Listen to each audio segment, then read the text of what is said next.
யெகோவாயிரே பிரேட்டின் வழியாக தேவநாமம் மகிமைப்படுவதாக. உங்களையும் வெல்கம் பண்ணுறேன். பிரியமானவர்களே, சில பேரை நாம் பார்க்கும்போது அவங்களுக்கும் அவங்க செயல்பாடுகளுக்கும் எந்த ஒரு தொடர்பும் இருக்காது. நாம் கெஸ் பண்ணுற மாதிரி அவங்க இருக்க மாட்டாங்க.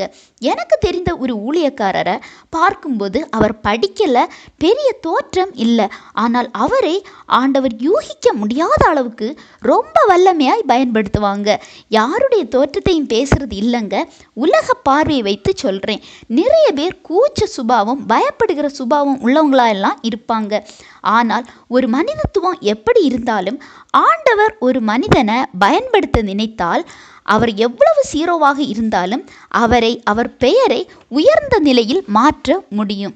இந்த செய்தியை முழுமையாக கேளுங்க, கண்டிப்பாக உங்களுக்கு ரொம்பவும் பிரயோஜனம் உள்ளதாக இருக்கும். எப்படின்னா, சவுலை ஆண்டவர் ராஜாவாக தேர்ந்தெடுக்கிறார். அடுத்த ஒரு பகுதியில் சாமுவேல் அவரை தேடும்போது அவர் தளவாடங்கள் இருக்கிற இடத்துல ஒளிந்து கொண்டிருக்கிறார். அவரை அழைத்து கொண்டு வராங்க. ஆனால் இப்படி ஒளிந்த அவர் அடுத்த பகுதியில் இவர் கட்டுப்பாட்டிற்கு உட்பட்ட பகுதியான யாபேசை எதிரிகள் முற்றுகை போட்டபோது அந்த நேரம் தேவ ஆவி இறங்கி வைராக்கியமா அவர்களை முறியடிக்கிறார். எப்படி இது நடந்தது பாருங்க. ஒளிந்த ஒரு மனிதன் இவங்களை எல்லாரையும் முறியடிக்கிறார். 1 சாமுவேல் 10:6 கர்த்தருடைய ஆவியானவர் இறங்கிய போது அவர் வேற மனுஷனாகிறார் என்று பார்க்கலாம். 9 தேவன் அவனுக்கு வேறே இருதயத்தை கொடுத்தார் என்று பார்க்கலாம். பிரியமானவர்களே, ஆவியானவர் எங்கேயோ அங்கே விடுதலை உண்டு.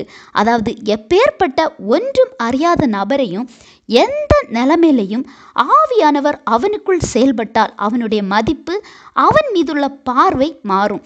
நீங்கள் எங்கே ஒளிந்தாலும் வெளியில் வருவீங்க. இதே சவுலை இவனா நம்மை ரட்சிக்க போகிறான் என்று சொல்லி அசட்டை பண்ணினவர்கள் முன்னால் அவர் தலை உயர்த்தப்படுகிறது. எனவே ஆவியானவர் உங்களோடும் செயல்பட்டால் நீங்களும் வேற மனிதனாய் மாற முடியும். நீங்கள் ஆவியானவரை பெற்றுக்கொண்டீங்களா?